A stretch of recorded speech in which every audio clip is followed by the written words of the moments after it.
అందరికీ నమస్కారం. తల్లాడ మండలంలో రెవెన్యూ తహసీల్దార్లు అంటే వాళ్ళని వసూలుదారులు అంటారు, మరి తహసీల్దార్ అంటారు. వీళ్ళు చేస్తున్న విధానాలు, ఈ వృద్ధులు ఉన్నారు, మొక్క సీతారాములు, మొక్క అప్పమ్మ, వీళ్ళకి ఇదిగోండి 1987లో కొన్నట్టుగా ఇది అగ్రిమెంటు, తర్వాత ఇదొక అగ్రిమెంటు, తర్వాత ఇది సర్వే 70/Pలో వీళ్ళకి 70/Pలో ఎకరం పొలం ఉన్నట్టుగా సర్వే.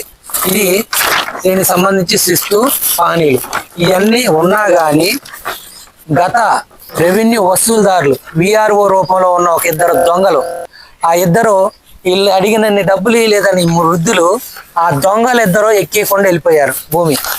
అదేవిధంగా ఇప్పుడున్న అధికారులు ఎవరి దగ్గర పోయినా ఆ నిబంధనలు ఉన్నాయి, ఈ నిబంధనలు ఉన్నాయి, మాకు ఎక్కించే అథారిటీ లేదు, ఇవి నమోదు చేసే అథారిటీ లేదు అని అంటూ కాలయాపన చేస్తున్నారు. కానీ ఇక్కడ తల్లాడ పట్టణానికి చెందిన ఒక మేసాలోడు, ఆ మేసాలోడికి భూమి ఎక్కిచ్చారు. వాడికి అసలు భూమి లేదు, వాడికి సెంటు పొలం లేదు, వాడికి లోన్లు ఇచ్చారు, వాడికి బ్యాంకు రుణాలు ఇచ్చారు, వాడికి రైతు బంధు ఇచ్చారు, వాడికి దొంగ పాస్ పుస్తకం ఇచ్చారు ఈ దొంగలు.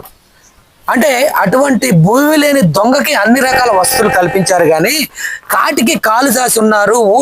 ఊరు పొమ్మంటుంది, కాడు రమ్మంటుంది.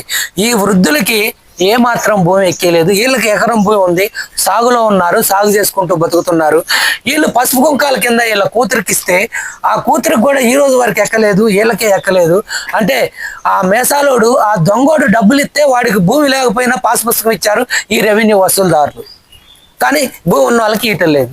కాబట్టి తక్షణమే ఇటువంటి వృద్ధులకి, ఇటువంటి నిరుపేదలకి, ఇటువంటి అతిగతి లేని ఈ వృద్ధ దంపతులకి పాస్బుక్ రెడీ చేసి వాళ్ళు పరిశీలించి ఇవ్వాలని వారి యొక్క ఆవేదన వ్యక్తం చేస్తున్నారు. కెమెరామెన్ ఆర్కేతో S news live TV channel, Khammam జిల్లా తల్లాడ మండలం మొక్క సీతారాములు అనే బాధితుడు ఇంటి దగ్గర నుంచి ఈ అప్డేట్ ఇవ్వటం జరుగుతుంది.